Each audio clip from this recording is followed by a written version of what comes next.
Padre, estamos de volta. Alguma pergunta ou eu continuo?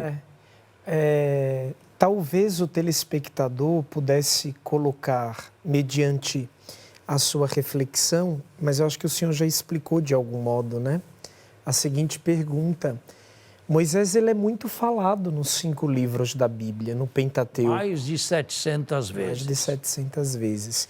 Sei que depois disso, pouquíssimas vezes ele será retomado. E do início ao fim desta caminhada de libertação, tem um protagonismo exorbitante. Perde apenas para Yahvé. Tendo em vista um personagem tão central na história da libertação de Israel, por que o homem daquela época, o autor sagrado, iria apenas poetizar o seu nascimento? Já que ele não é poetizar.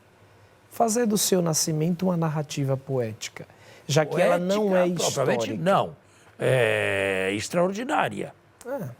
A narrativa tem uma beleza, um charme.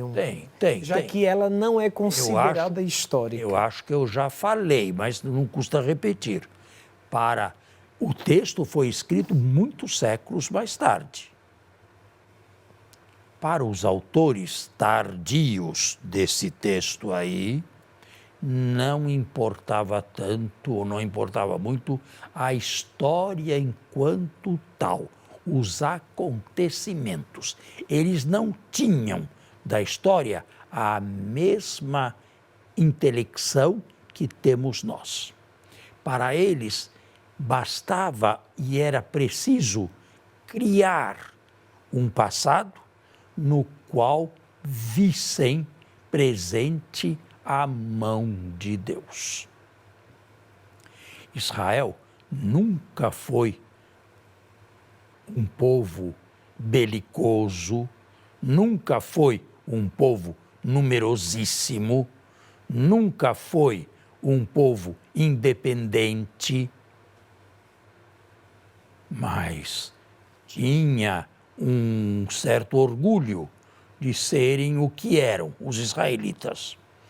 E, pondo em ação a sua fé monoteística, eles trouxeram ou criaram, ou na teoria dos fragmentos, já buscaram alguns que compusessem a figura de Moisés. Estamos aqui no nascimento de Moisés.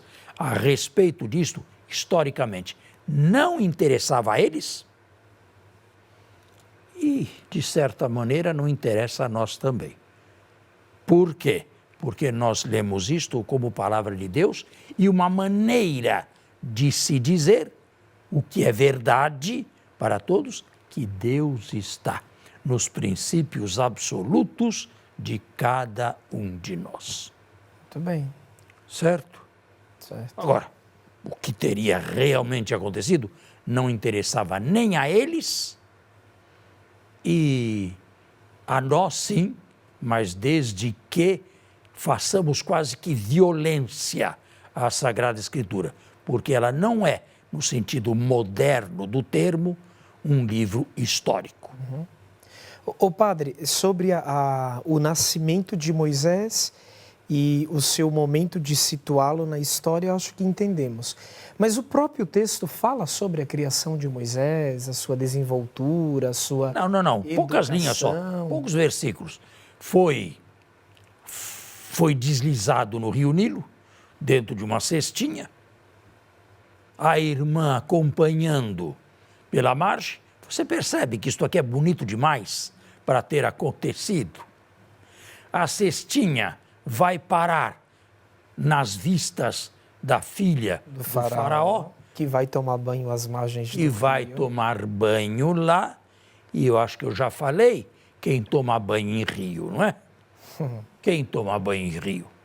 Não, mas é que as famílias governantes daquela época eram mais simples. Quem tomava banho em rio, mesmo naquela época?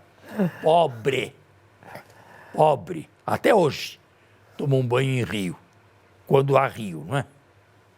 Sim. Os egiptólogos se insurgiriam imediatamente contra uma figura, uma descrição banal de uma filha do faraó, uma filha de um deus, porque o faraó era considerado um deus, tomando banho no rio Nilo junto com algumas criadas. Uma cena absolutamente insólita e não possível de ter acontecido. Ainda mais, esta filha fala hebraico, pelo menos imperfeitamente, fala hebraico. E o hebraico não existia ainda como língua quando colocam esta mulher em cena. Portanto, tudo isto é bonito, para mim também, é uma mensagem de Deus. Assim como Moisés, neste conto aqui, eu vejo a mão de Deus durante toda a minha vida passada. Eu não sei o que eu seria hoje se não fosse Deus. O que seria de mim? Qual teria sido a minha vida? Aonde teria ido parar? Existia ainda ou já teria morrido? Ô padre, mas por exemplo, nesse jogo de ingenuidade, de esperteza, de charme, na própria narrativa, o senhor falou, né? Ela que falava, em princípio, uma língua que nem estava ainda organizada, o hebraico, e depois ainda fala com aquela que é a mãe de Moisés, e Moisés que é criado nas barbas do seu futuro inimigo. E como é que o faraó, que tinha decretado a morte de todos, aceita o nascimento do menino? A educação do menino no seu próprio palácio. Estão vendo? São muitas as objeções, se quiséssemos dar a isso um viés histórico. Mas eu digo mais, o viés histórico, se isto fosse história acontecida, perderia muito em atualidade para cada um de nós. Porque cada um de nós se pode sentir um Moisés também, na sua unicidade diante de Deus. Ô padre, mas hoje, de acordo com os estudos, de acordo com aquilo que os biblistas pensam, dá para afirmar categoricamente Moisés não existiu ou Moisés existiu? Se existiu, teria algum ponto que lhe fosse favorável na história? Ou alguns pontos? É uma questão esta muito discutida. Porém, existem bons biblistas que aceitam a figura histórica de Moisés. Não das 700 vezes em que vem nomeado aqui no texto, mas aceitam algumas coisas. Primeiro, a convivência com Moisés, o texto diz, logo depois que matou um egípcio, a convivência deles com madianitas, através do sogro Jetro. O que podemos dizer disto? Os madianitas sempre foram arqui-inimigos de Israel. Vizinhos, mas arqui-inimigos. Como criar uma história que tivesse feito com que Moisés tivesse vivido dentro desse povo? Como? E foi lá onde ele contraiu o matrimônio, né? Pois é. Com uma arqui-inimiga, teriam inventado isto? Não teria lógica, né? Nenhuma.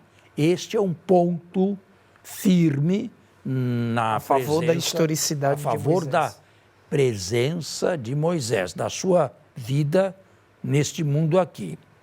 Em segundo lugar, Moisés cometeu um pecado que não é bem explicado na própria Sagrada Escritura. E por isso teria sido castigado e não entrar na terra prometida. Se pudessem inventar, não teria sido muito melhor dizer que Moisés entrou, trouxe o povo para Canaã, viveu lá com eles, morreu lá e tem um grande túmulo como os patriarcas? Não seria de se esperar que isso, se fosse inventado, não é? Seria uma ótima invenção? Por que dizer que Moisés morreu fora e sem pisar na terra prometida? E ninguém sabe até hoje onde é o seu túmulo. Isto deve depor a favor da historicidade. Casamento com a Madianita. Um pecado não bem explicado. Levou como consequência o seu não ingresso na terra prometida. Não ter entrado na terra prometida. Por que este castigo? Veja, não é? Tudo isto leva os exegetas a uma certa prudência quando se trata de falar da figura histórica de Moisés. Eu resumo tudo, já está no fim do nosso programa, eu resumo tudo nas seguintes palavras que já devo ter dito em diversos lugares. É bem mais fácil e é o que nos interessa, no final de contas, falar do Moisés bíblico do que falar do Moisés histórico. O Moisés histórico, seja lá o que for, está para sempre enterrado dentro do Moisés bíblico. Temos que finalizar, mas acho que finalizei também o meu raciocínio, desejando a todos uma ótima percepção e compreensão do texto e um ótimo domingo. Muito obrigado, até lá, até o próximo, se Deus quiser. Assim tem sido o nosso encontro, Páginas Difíceis da Bíblia. A você e a sua família, uma boa semana.